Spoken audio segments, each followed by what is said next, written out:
الرحمن الرحیم وَلِلَّهِ عَلَى النَّاسِ حِجُّ الْبَيْتِ مَنِ اسْتَطَاعَ إِلَيْهِ سَبِيلًا وقال النبي صلى الله عليه وسلم من حج لله فلم يرفث ولم يفسق رجع كيوم ولدته أمه صدق اللہ العظیم۔ میرے انتہائی واجب الاحترام قابل صد احترام بھائیوں، دوستوں اور بزرگوں، حج ایک بڑی عظیم الشان عبادت ہے۔ اللہ رب العزت اگر کسی کو حج کرنے کی توفیق عطا فرمائے تو یہ اللہ کی طرف سے ایک مسلمان کے لیے بہت بڑا اعزاز اور انعام ہے۔ بس اوقات انسان اس عبادت کے لیے چلا جاتا ہے، لیکن عبادت کی جس طرح تیاری کرنی چاہیے تھی اور جس طرح فرائض، واجبات اور احکامات سے واقف ہونا چاہیے تھا، بس اوقات انسان اس پر مطلع نہیں ہوتا۔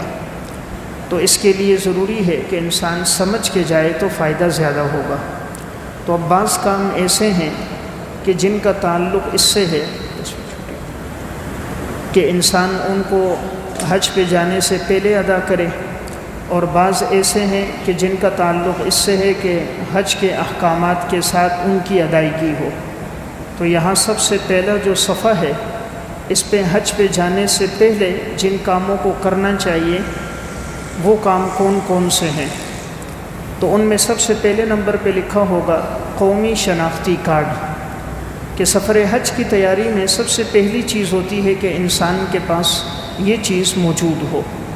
Number 2 passport. نمبر 3 کم از کم 2000 ریال، عموماً اتنا خرچہ انسان کا حج میں ہو جاتا ہے۔ نمبر 4 سعودی ویزا۔ ان تمام کارڈوں کا، ہوٹل کا اور مزید جو کارڈ وہاں کارآمد ہوں، ان تمام کارڈوں کی فوٹو کاپی کر کے اپنے کمر والے بیگ میں ہر وقت لازمی رکھیں، تاکہ کہیں جانے کے وقت آپ کو پریشانی نہ ہو۔ تو یہ ابتدائی مرحلہ ہے جس میں یہ 4 چیزیں ہونی چاہیے۔ اس کے بغیر انسان وہاں نہیں جا سکتا۔ شناختی کارڈ کا ہونا، پاسپورٹ کا ہونا، ضرورت کے مطابق خرچے کے لیے ریال کا ہونا، اور نمبر 4 سعودی ویزا۔ فوٹو کاپی کرانا اس لیے بہتر ہے، بسا اوقات انسان سے اصل پاسپورٹ یا ویزا گم ہو جاتا ہے تو پھر وہاں پریشانی ہوتی ہے۔ اس لیے اس کی 3 کاپیاں بنا دی جائیں، ایک انسان دستی بیگ میں رکھے، ایک اپنے سامان کے بیگ میں رکھے، اور اگر کوئی ساتھی ساتھ موجود ہو ایک کاپی اس کے پاس رکھے۔ آگے ضروری سامان۔ اب جاتے وقت کون سا سامان ضروری ہے جو انسان کے پاس ہو؟ تو 2 عدد احرام کی چادریں۔ 2 عدد اس لیے، یہ 2 سیٹ ہیں۔ ایک سیٹ میں تو ایک چادر جو ازار میں ہے، ایک اوپر انسان اوڑھ لیتا ہے، اور ایک اپنے پاس اضافی طور پر موجود ہو کہ بسا اوقات احرام کی چادر گندی ہو جائے یا کبھی ناپاک ہو جائے یا پھٹ جائے تو ان سے متبادل موجود ہو۔ سادہ چپل، ایسی چپل جس میں انسان کی ایڑی نظر آئے۔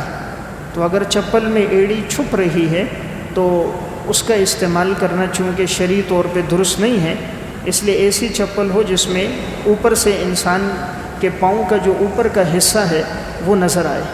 نمبر 3 چپل کا تھیلا۔ یہ اس لیے فائدہ مند ہے، بسا اوقات انسان حرم میں پہنچتا ہے تو چپل رکھتا ہے، گم ہو جاتی ہے۔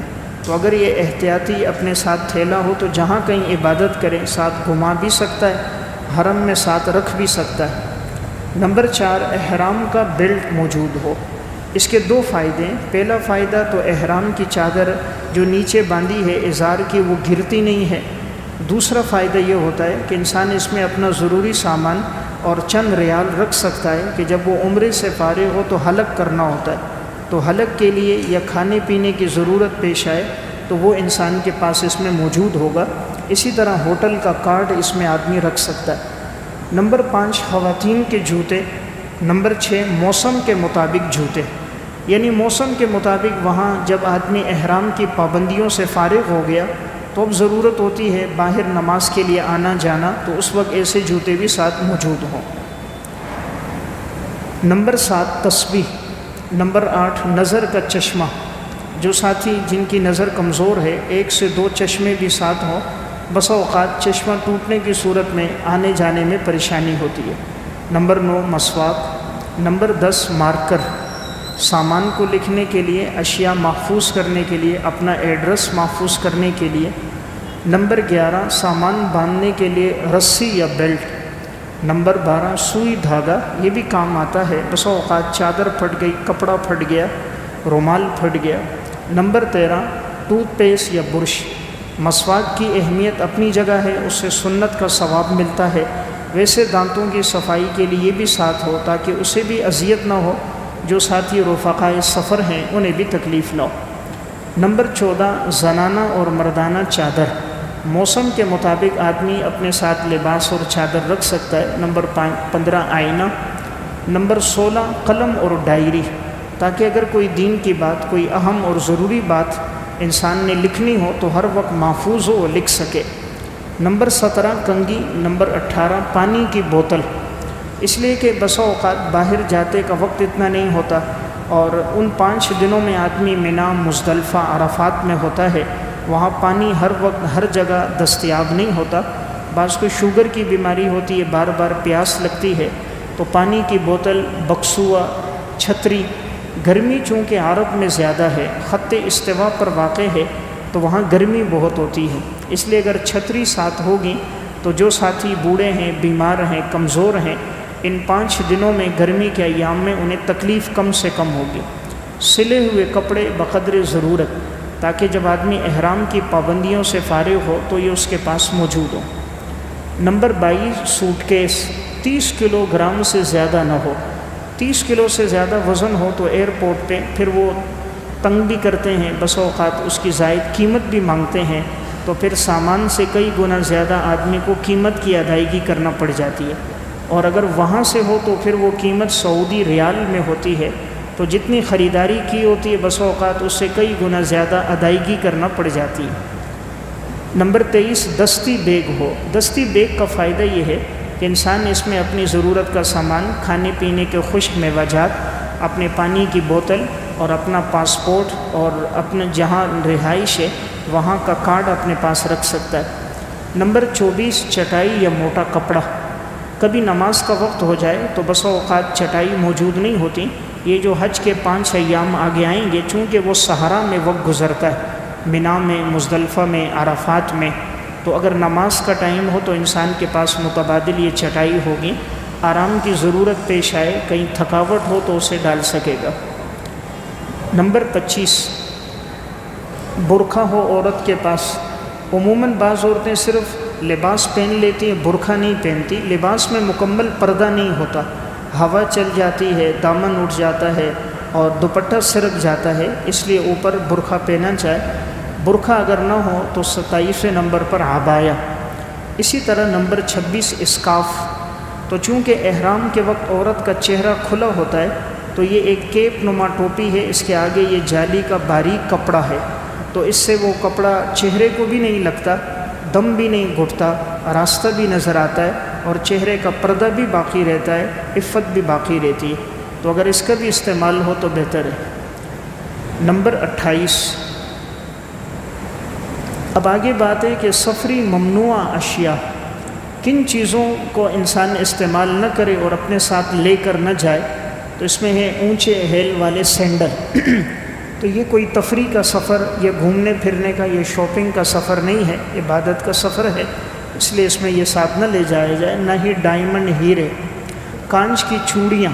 عموماً یہ چوڑیاں ٹوٹ جاتی ہیں مطاف کے دوران، تو بعد والوں کے پاؤں زخمی ہو جاتے ہیں، کبھی اپنے ہی ہاتھ زخمی ہو جاتے ہیں۔ گولڈ کے بسکٹ، چاندی کے بسکٹ اور زیور، گولڈ کے زیور، نیچے لکھا ہوگا سونا، چاندی اور قیمتی زیورات نہ لے جائیں۔ اسی طرح اونچے ہیل والے سینڈل اور کانچ کی چوڑیاں بھی ساتھ نہ لے جائیں۔ ممنوع اشیاء، کون سی چیزیں منع ہیں شرعی اعتبار سے یا ملکی قانون کے اعتبار سے کہ ان سے بچا جائے؟ تو نمبر 1 چرس، نمبر 2 ہیرون، نمبر 3 شراب، نمبر 4 افیون، اور نمبر 5 منشیات کی اسمگلنگ میں پکڑے جانے والے کا انجام سزائے موت ہے۔ سوٹ کیس، بیگ وغیرہ پہ تالا ضرور لگائیں، اور کسی کا دیا ہوا سامان بغیر تحقیق کے ہرگز نہ لے جائیں۔ عموماً ایسا ہوتا ہے کبھی انسان محبت میں کسی کا سامان لے لیتا ہے، تو اگر اس نے اپنے سامان کے اندر کوئی چرس یا کوئی ایسی چیز رکھی ہو تو سعودی قانون یہ ہے کہ جس کے پاس بھی ایسی چیز برآمد ہو اس کی سزا قتل ہے۔ پاکستان میں تو پھر بھی آدمی لے دے کے چھوٹ جاتا ہے، لیکن وہاں ایسی صورت نہیں ہے، تو اس لیے بہتر ہے کسی کا سامان نہ لیا جائے، اگر لیں تو تحقیق کے بعد لیں۔ خبردار، سعودی عربیہ میں زمین پہ گرے پڑی ہوئی چیزوں کا اٹھانا جرم ہے۔ اسی طرح گاڑی چلاتے وقت وہاں کے قوانین کی پاسداری کرنا بھی ضروری ہے، بصورت دیگر آپ کے لیے مسائل بن سکتے ہیں۔ اس لیے اگر کوئی چیز ملے بھی تو وہاں پر جو اس طرح کے ادارے حرم میں موجود ہیں وہاں جمع کرا دیا جائے۔ کوئی سامان ملے، ریال ملے، کوئی بھی ایسی چیز ہو تو مطلوبہ ادارے حرم میں موجود ہیں وہاں جمع کیا جائے۔ طبی معائنہ، طبی آلات اور ادویات ہمراہ لے کے جائیں۔ سرسبز باغ، حج ایک بدنی عبادت ہے، اس لیے چہل قدمی کا اہتمام کریں، یعنی حج پہ جانے سے پہلے ہی انسان چہل قدمی کی عادت ڈال دے، کیونکہ یہ 5 دن بڑے سفر کے دن ہیں، اس میں پیدل سفر بہت زیادہ ہے، تو ان سفر میں اگر ایک آدمی کی پہلے سے عادت نہیں ہے تو بیمار ہو جاتا ہے، تکلیف ہوتی ہے اپنے آپ کو بھی ساتھیوں کو بھی، اس لیے اسے پہلے سے ایک عادت بنائی جائے۔ نمبر 2، ادویات۔ اگر آپ کچھ مخصوص ادویات مسلسل استعمال کرتے ہیں تو ان کا اندراج علاج کی کاپی میں کروائیں اور ان کی مناسب تعداد حاجی کیمپ سے پک کروا کر اپنے ہمراہ ضرور لے جائیں۔ تو اس میں 2 فائدے ہیں۔ ایک فائدہ تو یہ ہے کہ آپ جو گولیاں میڈیسن استعمال کر رہے ہیں بسا اوقات وہی چیز وہاں دستیاب نہیں ہوتی، یا دستیاب ہوتی ہے اس کی قیمت زیادہ ہوتی ہے، اور یہ کبھی دوران سفر آدمی کو ضرورت پیش آ جاتی ہے، اس لیے انسان یہیں سے ساتھ لے جائے تو بہتر ہے۔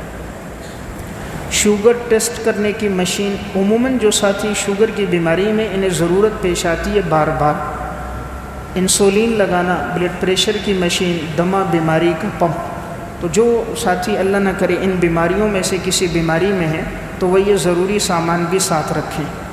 چلیں، حج کی تیاری۔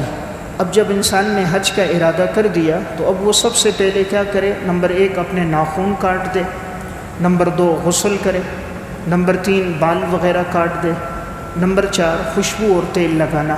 تو جب تک انسان نے احرام نہیں باندھا اور اسی طرح تلبیہ نہیں پڑھا تو وہ خوشبو لگا سکتا ہے۔ احرام باندھنے کے بعد، تلبیہ پڑھنے کے بعد خوشبو لگانا جائز نہیں ہے، پھر اگر وہ لگائے گا تو اس پر دم لازم ہوگا۔ مرد حضرات احرام باندھیں، عورتیں سادہ کشادہ باپردہ لباس پہنیں۔ مرد احرام باندھیں گے، یہ احرام کی 2 چادریں، ایک چادر نیچے لپیٹیں گے۔ اس کا بہتر طریقہ یہ ہے کہ انسان اس چادر کو اپنے جسم پہ لپیٹتے وقت اس کے دونوں کونے اپنے سامنے لے آئے، لانے کے بعد پھر اس کو یوں فولڈ کر کے دوسرا کونا سامنے لا کر اوپر بیلٹ باندھ دے، بالکل یوں گھمائے نہیں۔ اس طرح گھمانے سے پھر پاؤں کھلتا نہیں ہے۔ اگر اس کو مطاف میں چلنا پڑتا ہے تیز قدموں سے، یا صفا مروہ کی سعی کرنی پڑتی ہے، میلین اخضرین میں دوڑنا پڑتا ہے، تو پھر پاؤں کھلتا نہیں ہے۔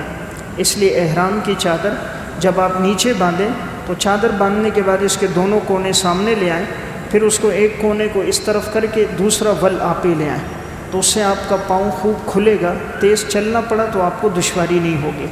تو یہ جو احرام باندھا ہے اس میں نظر بھی آ رہا ہے، یہ جو سامنے اوپر اس کا کونا نظر آ رہا ہے، تو یہ احرام کی چادروں کو فولڈ کیا ہوا ہے، تو اس میں پاؤں کھلتا ہے۔ پھر اسی طرح یہ ٹخنوں سے اوپر ہوگا، تو بعض ساتھی ٹخنوں سے نیچے احرام کی چادر رکھتے ہیں تو اس میں آدمی گنہگار ہوگا، ٹخنے کھلے رکھنا ضروری ہے۔ عورتیں سادہ کشادہ باپردہ لباس پہنیں۔ ضروری نہیں ہے کہ عورت بھی سفید کپڑے بنائے، وہ سفید بھی استعمال کر سکتی ہے، کوئی اور بھی پاک کپڑا استعمال کر سکتی ہے، تو زیب و زینت اور تزئین نہیں ہونی چاہیے، جتنی سادگی ہو اتنا بہتر ہے۔ عورتیں ٹوپی نما اسکارف استعمال کریں تاکہ چہرے پہ نگاہ بھی نہ پڑے، چہرے کا پردہ بھی باقی رہے اور کپڑا چہرے کے ساتھ مس بھی نہ ہو۔ 2 رکعت نفل نماز پڑھیں جب آپ نے احرام باندھ دیا۔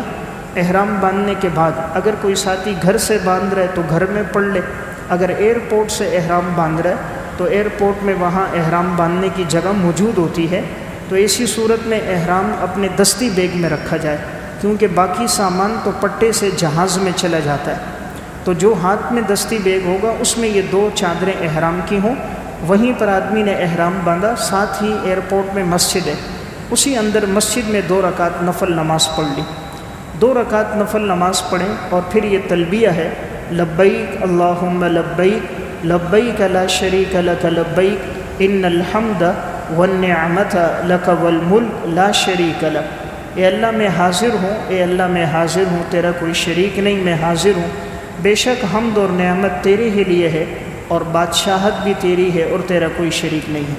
جب یہ 2 رکعت نماز پڑھ لی اور اس کے بعد تلبیہ پڑھ لیا تو احرام کی پابندیاں شروع ہو جاتی ہیں۔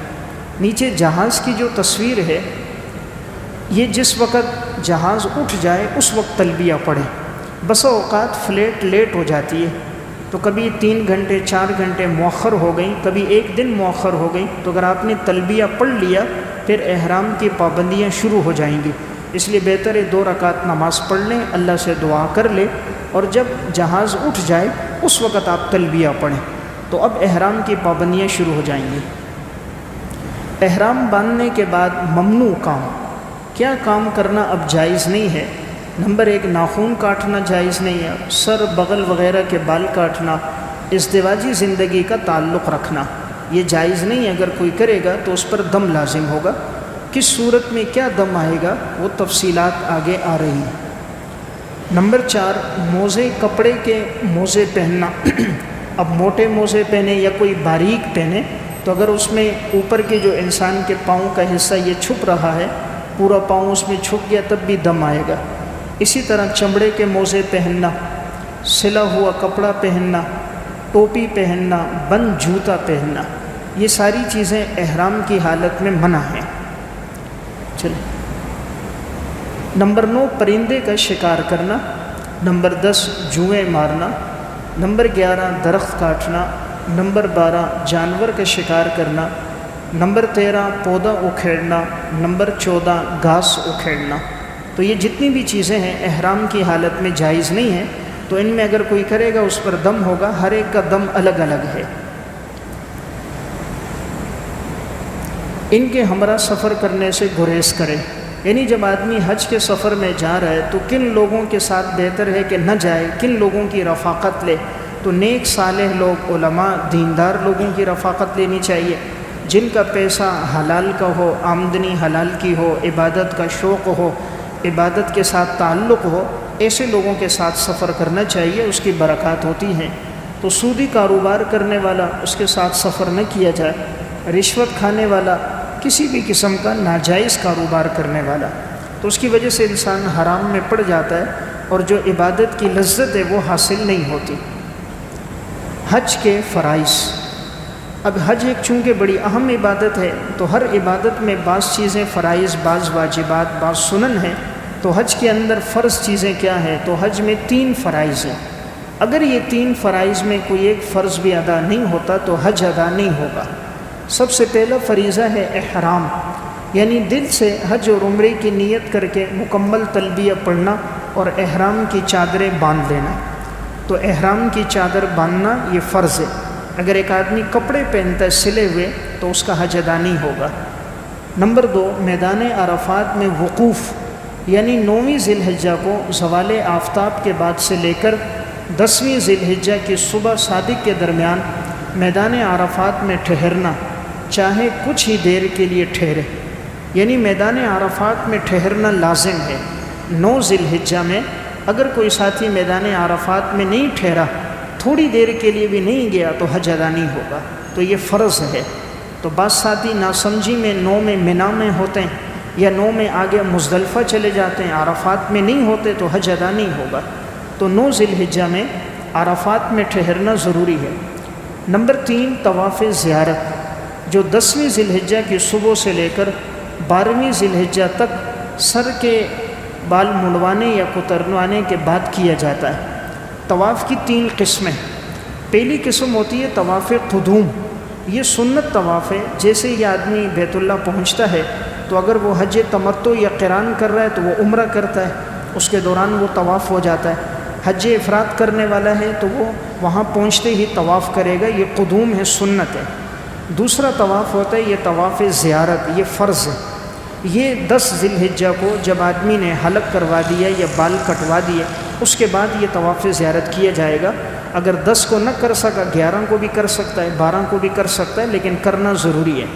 تیسرا ہوتا ہے طواف وداع، الوداع طواف، جب آدمی حج سے فارغ ہو کے اپنے وطن آنا چاہ رہا ہے تو یہ ایک رخصت ہونے والا طواف ہے کہ اللہ نے توفیق دی، اب بیت اللہ سے جدائی کا وقت ہے تو انسان وہاں طواف کر کے جائے، یہ طواف واجب ہے۔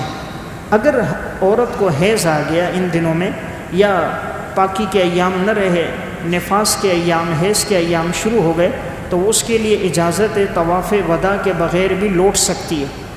عورت کے لیے طواف وداع ضروری نہیں ہے، حیض و نفاس کے ایام آ گئے تو وہ لوٹ سکتی ہے، لیکن مرد کے لیے طواف وداع ضروری ہے۔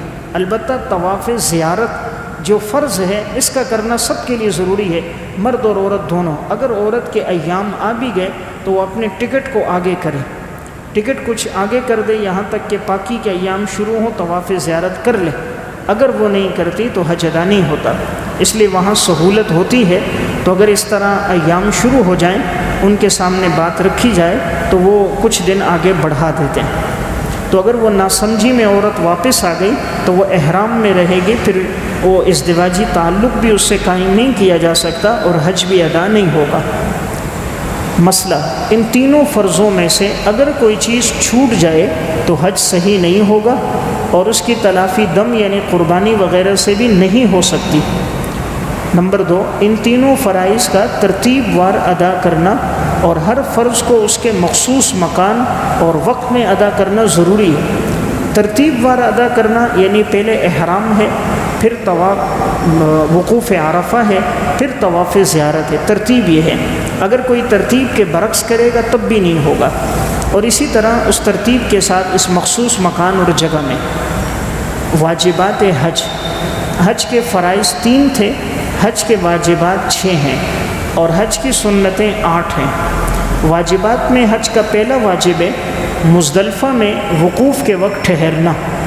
مزدلفہ کے اندر جب آدمی پہنچے گا تو وہاں فجر کی نماز ادا کرے گا، اس کے بعد اس نے وہاں ٹھہرنا ہوگا، یہ واجب ہے۔ صفا مروہ کے درمیان سعی کرنا۔ نمبر 3، رمی جمار، کنکریاں مارنا۔ نمبر 4، قارن اور متمتع کا قربانی کرنا، یہ قربانی اس پر واجب ہے، حج قران والے پر بھی، حج تمتع والے پر بھی۔ نمبر 5، حلق یا سر منڈوانا یا کتروانا۔ نمبر 6، آفاقی یعنی میقات سے باہر رہنے والے کے لیے طواف وداع کرنا۔ مسئلہ، واجبات کا حکم یہ ہے اگر ان میں سے کوئی واجب چھوٹ جائے تو حج ہو جائے گا، خواہ قصداً چھوڑا ہو یا بھول کر، لیکن اس کی جزا لازم ہوگی، خواہ قربانی ہو یا صدقہ۔ البتہ اگر کوئی فعل کسی معتبر عذر کی وجہ سے چھوٹ گیا تو جزا لازم نہیں ہوگی، اور اگر کوئی ایسا عذر نہیں تھا تو اس پر پھر اس کا بدلہ اور جزا یعنی دم لازم ہوگا۔ یہ 6 واجبات ہیں، ان کے چھوٹنے پر دم ہے۔ سنن حج، نمبر 1، مفرد، آفاقی اور قارن کا طواف قدوم کرنا۔ حج افراد اس کا ذکر آگے آ رہا ہے، جو آدمی صرف حج کی نیت کرے اور اس کے ساتھ عمرے کی نیت نہ کرے، اس کے لیے اور قارن کے لیے طواف قدوم سنت ہے۔ نمبر 2، طواف قدوم یا طواف فرض میں رمل کرنا۔ رمل کہتے ہیں ذرا اکڑ کے چلنا، پہلے 3 چکروں میں سینہ تان کے چلنا، یہ سنت عمل ہے۔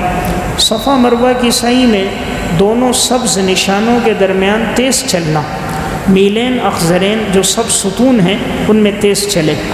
نمبر 4، قربانی کی راتوں میں سے ایک رات میں منا میں قیام کرنا۔ نمبر 5، سورج نکلنے کے بعد منا سے عرفات جانا۔ نمبر 6، سورج نکلنے سے پہلے مزدلفہ سے منا جانا۔ نمبر 7، مزدلفہ میں رات گزارنا۔ نمبر 8، 11، 12 ذی الحجہ کو تینوں جمرات میں ترتیب سے 7 کنکریاں مارنا۔ سنت کا حکم یہ ہے کہ ان کو قصداً ترک کرنا برا ہے اور کرنے سے ثواب ملتا ہے، اور ان کے ترک کرنے سے کوئی جزا لازم نہیں ہوتی، یعنی اگر کسی نے نہیں کیا تو اس پر کوئی جزا، کوئی جرمانہ نہیں۔ وجوب دم، کن صورتوں میں دم واجب ہوگا؟ حرم یا احرام کی وجہ سے جن کاموں کا کرنا ناجائز ہوتا ہے ان کے ارتکاب سے یا حج کے واجبات میں سے کسی واجب کے چھوٹ جانے سے دم واجب ہوتا ہے۔ اب یہاں 10 صورتیں لکھی ہوئی ہیں، نمبر 1 بال کاٹنا، نمبر 2 ناخن کاٹنا، نمبر 3 سلا ہوا کپڑا پہننا، نمبر 4 جمع کرنا، نمبر 5 خوشبو لگانا، نمبر 6 تیل لگانا، نمبر 7 خشکی کا شکار کرنا، نمبر 8 حرم کے اندر شکار کرنا، نمبر 9 حرم کے درخت کاٹنا، نمبر 10 حج عمرے کے کسی واجب کو چھوڑنا۔ مذکورہ بالا اعمال میں سے کوئی ایک عمل بھی کر لیا تو دم ادا کرنا واجب ہوگا۔ ان 10 کاموں میں سے کوئی بھی انسان نے کیا، بال کاٹے، سلا ہوا کپڑا پہنا، شکار کیا، تو اس پر دم لازم ہے۔ اب اونٹ کنتی صورتوں میں لازم ہوگا، بدنہ بڑا جانور تو وہ لازم ہوگا 2 صورتوں میں۔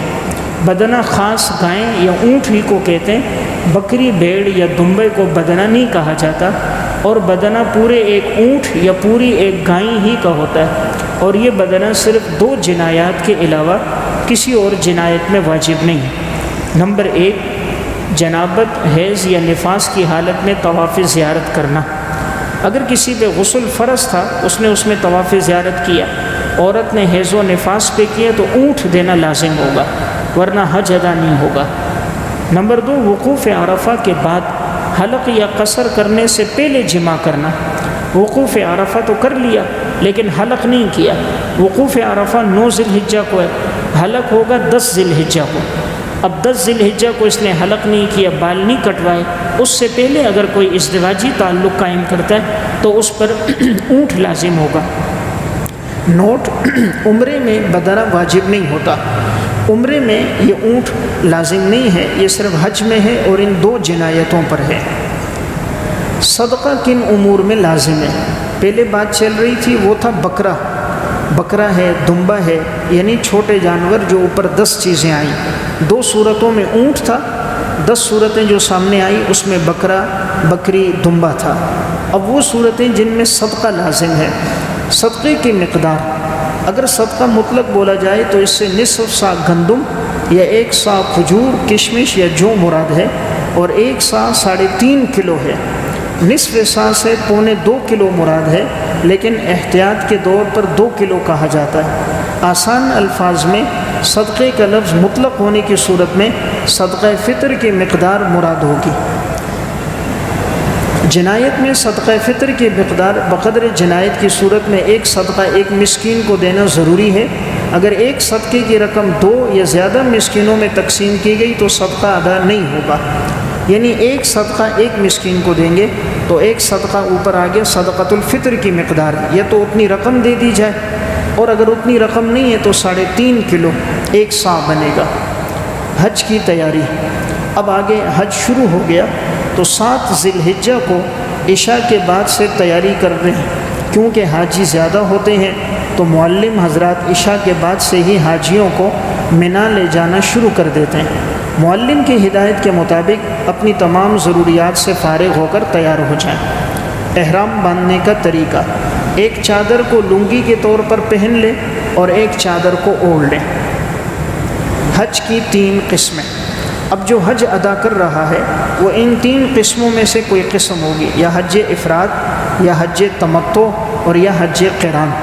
ہر ایک کی تعریف لکھی ہے۔ حج افراد اس حج کو کہتے ہیں جو حج کے دنوں میں صرف حج کی ادائیگی کے لیے احرام باندھنا اور عمرہ نہ کرنا، اس میں قربانی واجب نہیں، اس میں صرف حج ہوگا، عمرہ اس کے ساتھ نہیں ہوگا، اور اس میں قربانی بھی لازم نہیں ہے۔ نمبر 2 حج تمتع، ایک ہی سفر میں پہلے عمرے کا احرام باندھنا، طواف و سعی کے بعد حلق کر کے اس احرام سے فارغ ہو گیا، پھر حج کا وقت آیا تو حج کا احرام باندھا، کیونکہ ایک ہی سفر میں 2 عبادتیں جمع کرنے کا اس نے فائدہ اٹھا لیا، اسی لیے اسے حج تمتع کہتے ہیں، اور حج تمتع کرنے والے کو متمتع کہتے ہیں، اور اس پر شکرانے کی قربانی واجب ہے۔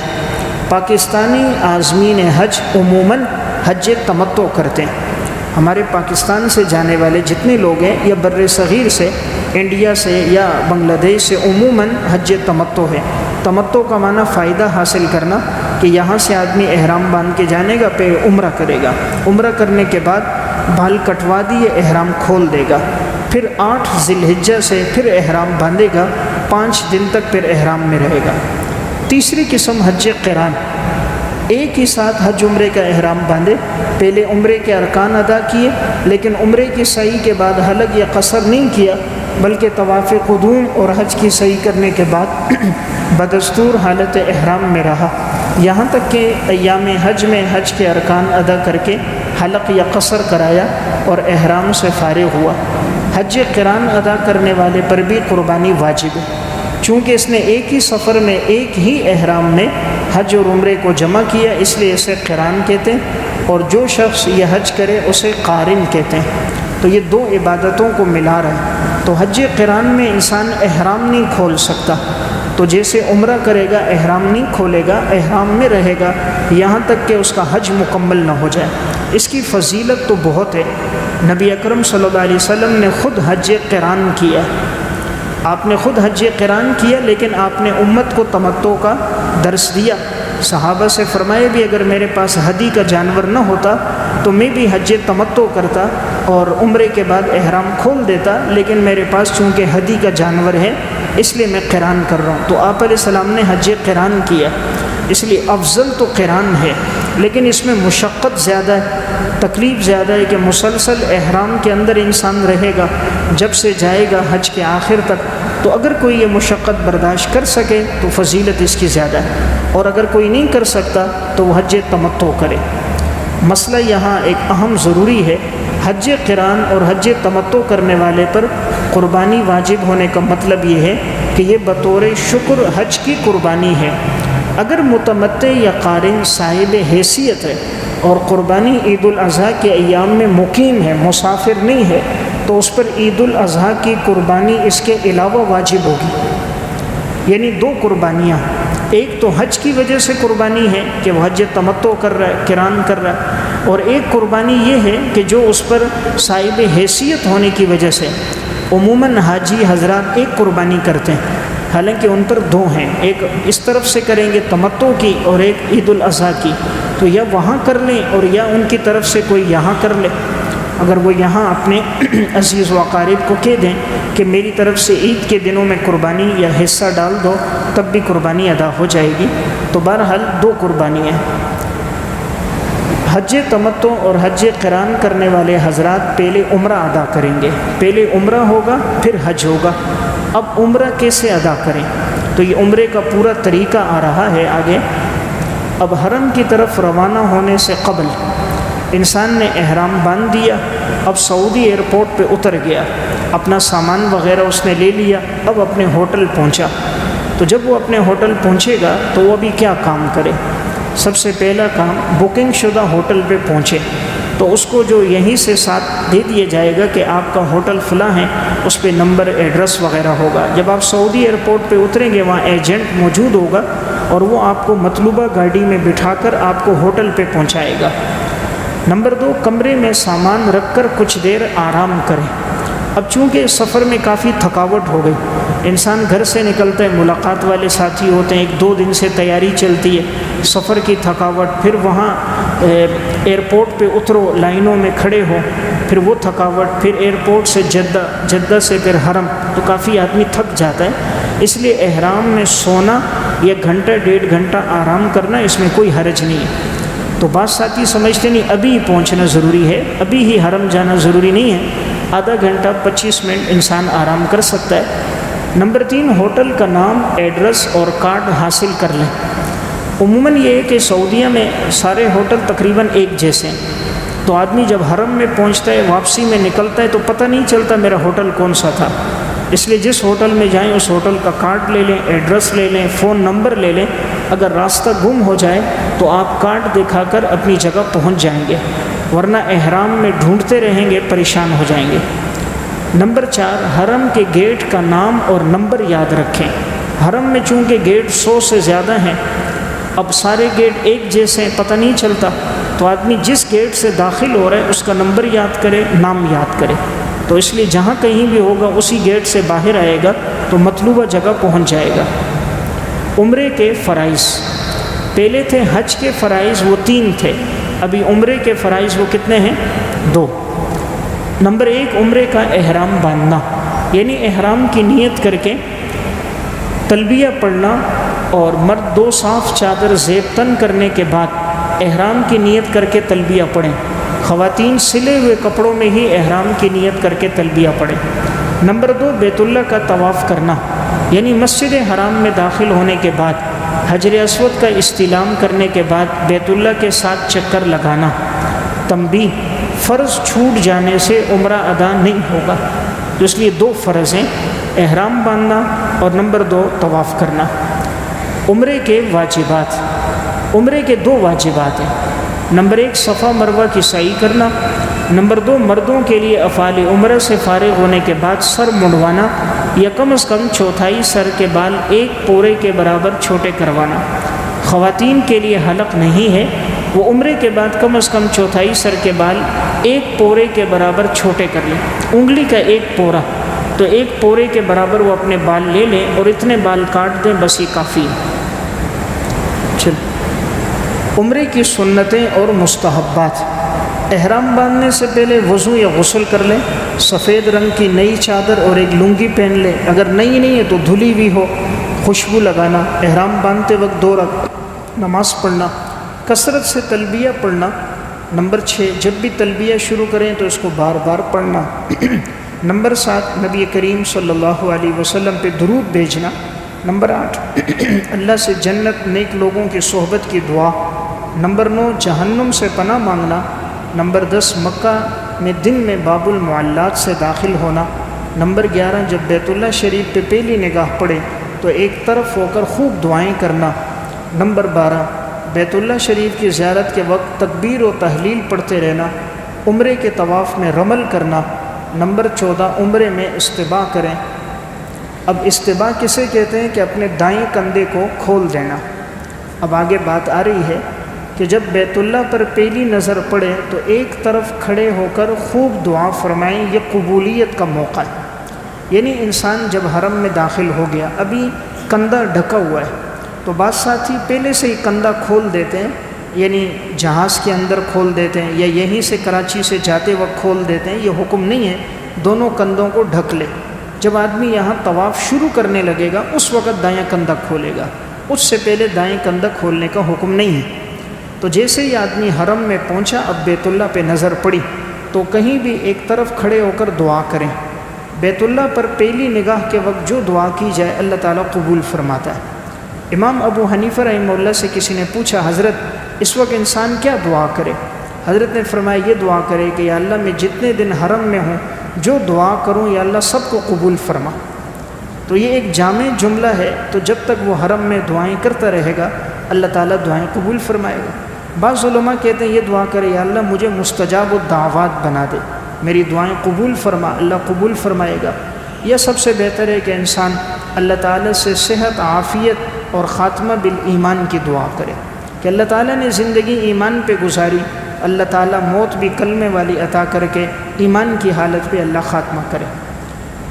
صبر پیچھے طواف شروع کرنے سے پہلے استباع کر لیں، یعنی چادر کو دائیں بغل سے نکال کر بائیں کندھے پر ڈالیں اور دایاں کندھا کھلا رکھیں۔ اب دایاں کندھا کھلا کر دیں گے، اب طواف شروع ہوگا۔ اب طواف شروع ہوگا۔ یہ جو پتھر نظر آ رہا ہے یہ سفید اس میں بند ہے، یہ حجر اسود کا پتھر ہے، یہاں سے طواف شروع ہوگا۔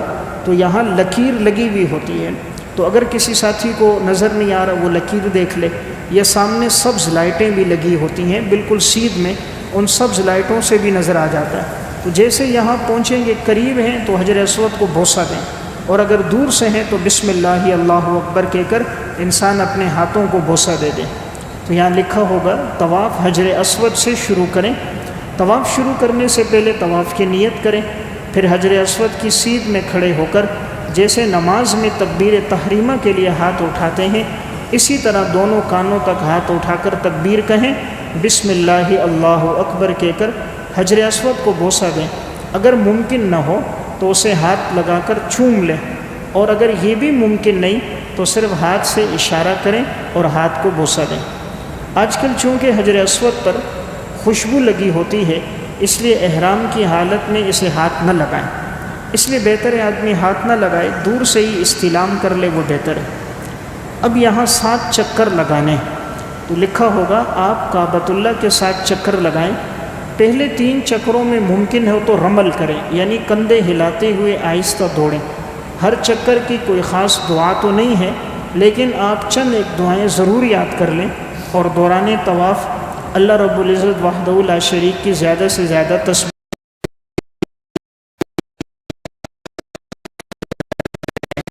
تو اب اس میں ان کو تکلیف ہوتی، کبھی ٹکراتے ہیں، نظر نہیں آ رہا، توجہ تو کتاب پر ہے، کبھی دعا نہیں یاد تو انسان کوئی بھی دعا یاد پڑھ لے. ربنا آتنا فی الدنیا حسنہ وفی الآخرۃ حسنہ وقنا عذاب النار، یا اس کے علاوہ بھی جو مسنون ذکر تسبیح یاد ہے وہ پڑھتا رہے. اب یہاں یہ چند نشانات ہیں اور چند اہم چیزوں کا تعارف ہے، یہ بھی معلوم ہونی چاہیے. یہاں سب سے پہلے ایک نشان ہوگا یہ مقام ملتزم. ملتزم یہ بیت اللہ کی جو چوکھٹ ہے اور یہ اوپر دروازہ ہے، تو جب آدمی ہاتھ کھڑے کرتا ہے تو چوکھٹ پہ ہاتھ لگتے ہیں، تو اس چوکھٹ کی یہ جگہ قبولیت کا وقت ہے. اس وقت تو ہاتھ نہ لگائیں، احرام میں خوشبو ہوگی. بعد میں آدمی جب کپڑے پہن لے، احرام کی پابندیاں ختم ہو جائیں، پھر انسان اس ملتزم کو پکڑ کر دعا کرے، تو یہ قبولیت کی جگہ ہے. دوسرا نشان ہے حجر اسود. تو اگر یہاں قریب ممکن ہو، آج کل تو بظاہر ناممکن ہے، بہت تکلیف ہوتی ہے، مشقت میں اپنے آپ کو ڈالنا ہے، اس لیے بہتر ہے آدمی وہاں قریب نہ جائے. طواف شروع کرنے کا مقام، طواف یہیں حجر اسود سے شروع ہوگا. یہ پیچھے ایک جگہ میں نشان ہے حتیم، اور یہ ایک چھوٹی سی دیوار لگی ہوئی ہے. حتیم یہ اوپر اس کے ایک پرنالہ ہے، وہ پرنالہ ایک خصوصی رحمت کی ذریعہ ہے، جگہ ہے. اس جگہ میں بھی انسان جو عبادت کرے وہ ایسا ہے گویا بیت اللہ میں عبادت کرے. یہ جو جگہ ہے یہ بیت اللہ کا حصہ ہے. بیت اللہ کی تعمیر مشرکین مکہ نے جس وقت کی تھی تو انہوں نے کہا تھا اس میں حلال کے پیسے لگائیں گے، کوئی آدمی حرام کا پیسہ نہیں لگائے گا. تو ان کے پاس حلال کے پیسے ختم ہو گئے، تو اب یہ جگہ باقی رہ گئی. تو انہوں نے سوچا بعد میں آئیں گے شامل کر لیں گے، لیکن اتنی رقم نہ ہو سکی کہ یہ شامل کریں. تو اس میں اللہ کی حکمت یہ تھی، اللہ تعالیٰ نے اس حصے کو باہر رکھنا تھا. تو چونکہ دین قیامت تک کے لیے ہے، اب ہر مسلمان کی خواہش ہوتی ہے میں بیت اللہ کے اندر نماز پڑھوں. اب بیت اللہ کا یہ دروازہ تو آج کل بادشاہوں کے لیے کھلتا ہے، حکمرانوں کے لیے کھلتا ہے. اگر ایک مسلمان چاہے میں بیت اللہ میں نماز پڑھوں تو اس جگہ کے اندر نماز پڑھے گا تو گویا بیت اللہ کے اندر نماز پڑھ رہا ہے. تو اس لیے یہ جگہ باقی رہ گئی. تو آج اس میں اگر عبادت کی جائے تو گویا بیت اللہ کے اندر ہے. چکر لگاتے وقت اندر سے نہیں لگائیں گے، باہر سے لگائیں گے. تو چونکہ یہ بیت اللہ کا حصہ ہے تو اگرچہ یہ راستہ ہے تو اس کے اندر سے نہیں لگانا. بعض ساتھی کہتے ہیں جی شارٹ راستہ ہے، جلدی ہوگا، تو وہ جلدی کے چکر میں طواف ہی نہیں ہوگا، اس لیے بہتر ہے باہر سے کریں. ایک کونے میں نشان ہے رکن یمانی. اس رکن یمانی میں یہاں بھی غلاف نہیں ہوتا اور یہ جگہ بھی خالی ہوتی ہے.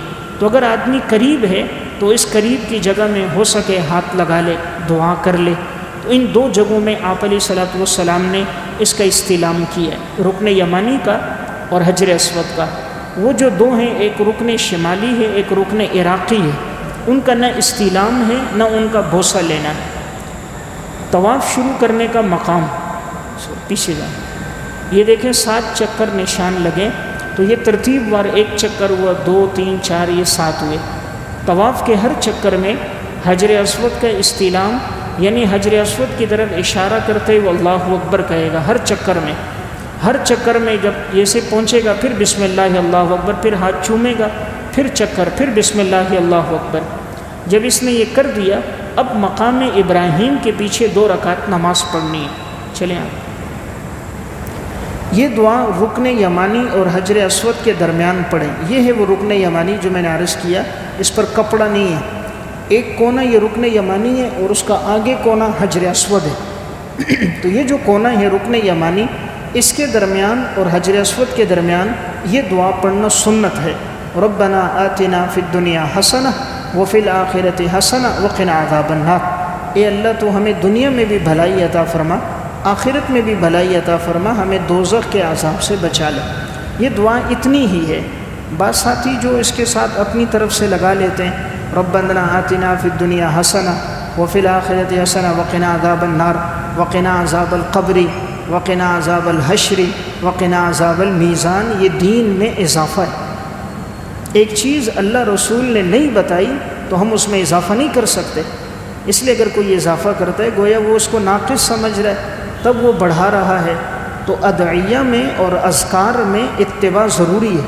جیسے بیائی آپ علیہ السلام نے فرمایا اسی طرح پڑھیں گے. اس لیے ان الفاظ کا اضافہ نہیں کرنا چاہیے. نہ قرآن میں یہ اضافہ ہے نہ حدیث میں اضافہ ہے، اس لیے اس سے اجتناب کرنا چاہیے. پیچھے جائیں.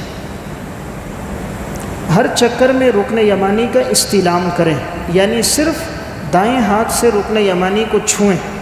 اگر موقع نہ ملے تو کچھ اور نہ کریں، یعنی اشارہ کرنا یا بوسہ دینا درست نہیں ہے. رکن یمانی اور حجر اسود کے وقت دعا ہے، بوسہ نہیں ہے. تو اس کا استلام ہوگا، البتہ نہیں صحیح، اس کا صرف استلام ہوگا، بوسہ اس کو نہیں دیں گے. چلیں مقام ابراہیم کا اندرونی منظر. جب آپ نے 7 چکر بیت اللہ کے لگا لیے تو فرض ادا ہو گیا. پہلا فرض احرام باندھنا تھا، وہ بھی ادا ہو گیا. طواف کے 7 چکر وہ بھی ادا ہو گئے. اب مقام ابراہیم کے پیچھے یہ جو پتھر نظر آ رہا ہے، یہ شیشے کے اندر، اس کے پیچھے 2 رکعت نماز پڑھنا واجب ہے. تو اس کے پیچھے اگر کوئی نہیں پڑھے گا تو اس کا گویا عمرہ ہی ادا نہیں ہوگا، دم لازم ہوگا. اگر اس کے پیچھے جگہ نہ ہو تو کہیں بھی پڑھ لی جائے، لیکن یہ 2 رکعت پڑھنا ضروری ہے. یہ مقام ابراہیم کا اندرونی منظر ہے. یہ وہ پتھر ہے جس میں یہ قدم کے نشانات ہیں. اس پتھر پر ابراہیم علیہ السلام نے کھڑے ہو کر بیت اللہ کو تعمیر کیا تھا، اور یہ پتھر لفٹ کا کام کرتا تھا. جب اوپر جانے کی ضرورت ہوتی تو یہ پتھر اوپر ہو جاتا. جب ابراہیم علیہ السلام کو نیچے گارا لینے کی، سیمٹ کی اور اینٹوں کی ضرورت ہوتی تو یہ پتھر نیچے ہو جاتا. تو گویا اس پتھر پر کھڑے ہو کر ابراہیم علیہ السلام نے تعمیر کیا. تو اللہ تعالیٰ نے پتھروں پر اس نقش کو محفوظ کر دیا. اور یہ چونکہ اتنے اخلاص سے یہ عبادت ہوئی، اللہ کو اتنا پسند آیا یہ عمل، قیامت تک کے لیے حکم دے دیا وَاتَّخِذُوا مِن مَقَامِ إِبْرَاهِيمَ مُصَلًّى، کہ تم مقام ابراہیم کو نماز کی جگہ بنا دو. اس لیے یہاں 2 رکعت پڑھیں گے تو لکھا ہوگا طواف کے 7 چکروں کے بعد مقام ابراہیم کے پیچھے 2 رکعت نماز برائے طواف ادا کریں.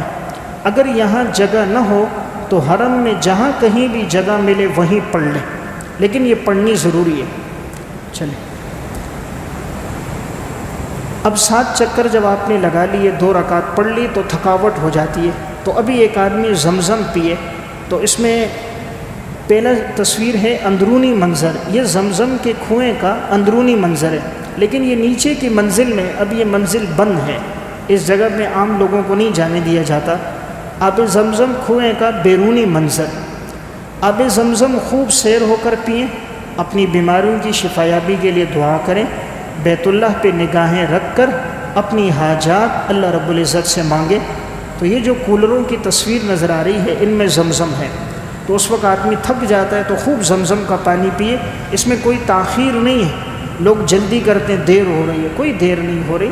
یہ بھی قبولیت کا وقت ہے. زمزم پیتے وقت جو دعا کی جائے حدیث میں آتا ہے ماء زمزم لما شرب لہ، زمزم کا پانی جس کام کے لیے پیو گے اللہ رب العزت وہ کام کو پورا کرے گا. حافظ ابن حجر عسقلانی رحمۃ اللہ علیہ فرماتے ہیں، فتح القدیر کتاب الاحرام میں ہے، ابن حمام حافظ کے شاگرد ہیں. وہ فرماتے ہیں حافظ ابن حجر کہتے ہیں میں نے زمزم پیتے وقت دعا کی تھی یا اللہ مجھے امام ذہبی کا حافظہ عطا فرما. فرمایا الحمدللہ اللہ نے مجھے حدیث میں ان کی طرح حافظہ عطا کیا. اور فرماتے ہیں اگر میں کہوں کہ میری مہارت ان سے زیادہ ہے تو یہ کوئی بعید نہیں ہے. اسی طرح علامہ سیوطی نے دعا کی، اللہ نے ان کو بھی نوازا. تو یہ قبولیت کا وقت ہے. تو زمزم پیتے وقت بھی دعا کی جائے.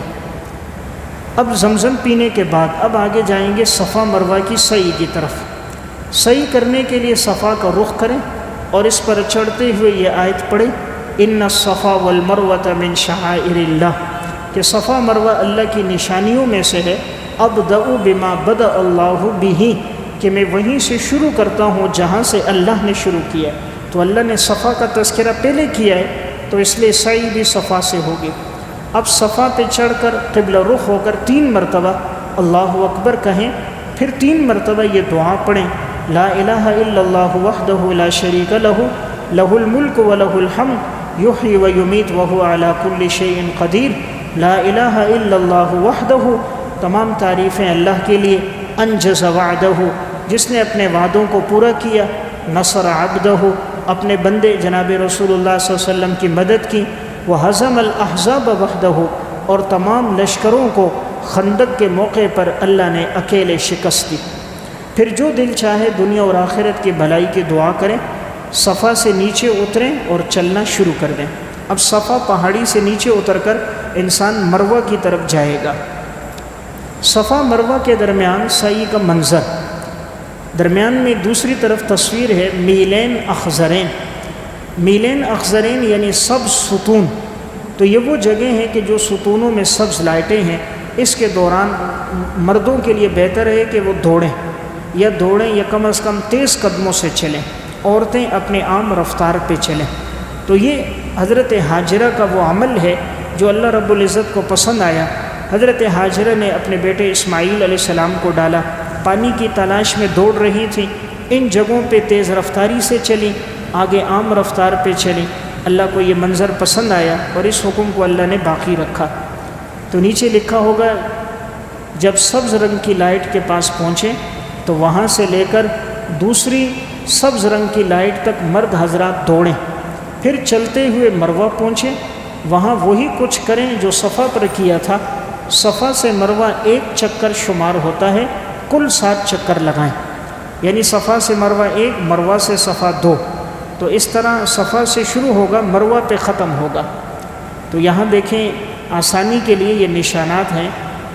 بدایت الصفا یعنی صفا کا آغاز، تو استلام کر کے پہلا چکر شروع ہوا صفا سے، اب وہ اوپر 2 نمبر ہے وہ مروہ پہ ختم ہو رہا ہے، پھر تیسرا صفا پہ آ رہا ہے، چوتھا مروہ پہ، 5واں صفا پہ، 6واں پھر مروہ پہ، پھر آگے جا کر 7واں چکر مروہ پہ ختم ہوگا۔ تو صفا سے آغاز ہوا تھا، مروہ پہ جا کر اس کے 7 چکروں کا اختتام ہوا۔ اب مروہ پہ اگر بہتر ہو تو 2 رکعت نماز آدمی پڑھ لے، اور اگر جگہ نہیں ہے تو کوئی حرج کی بات نہیں ہے، یہ ضروری اور لازمی نہیں ہے۔ یہاں بھی بعض ساتھیوں سے غلطی یہ ہوتی ہے کہ وہ پورے چکر کو ایک سمجھتے ہیں، صفا سے گھوم کر پھر صفا کو 1، پھر صفا سے آ کر صفا کو 2، اس طرح 14 چکر ہو جاتے ہیں۔ بیت اللہ میں تو حجر اسود سے حجر اسود تک 1 ہے، لیکن صفا مروہ میں صفا سے مروہ 1، مروہ سے صفا 2، تو شروع صفا سے ہوگا، مروہ پہ ختم ہوگا۔ اب اس نے ایک واجب ادا کر دیا، اب آگے دوسرا واجب ہے، صحیح کرنے کے بعد مرد حضرات بال منڈوائیں یا کتروائیں، خواتین 1 پورے کے برابر بال کاٹیں۔ تو بال منڈوانا یا سنت ہے کہ انسان حلق کرے۔ آپ علیہ السلام نے حلق کیا، اور حلق کرنے والوں کے لیے 3 دفعہ دعا کی، اللہم اغفر للمحلقین، یا اللہ حلق کرنے والوں کے گناہوں کو معاف فرما۔ چوتھی مرتبہ آپ نے قصر کرنے والوں کے لیے دعا کی۔ اب آپ کا الحمدللہ عمرہ مکمل ہو چکا ہے۔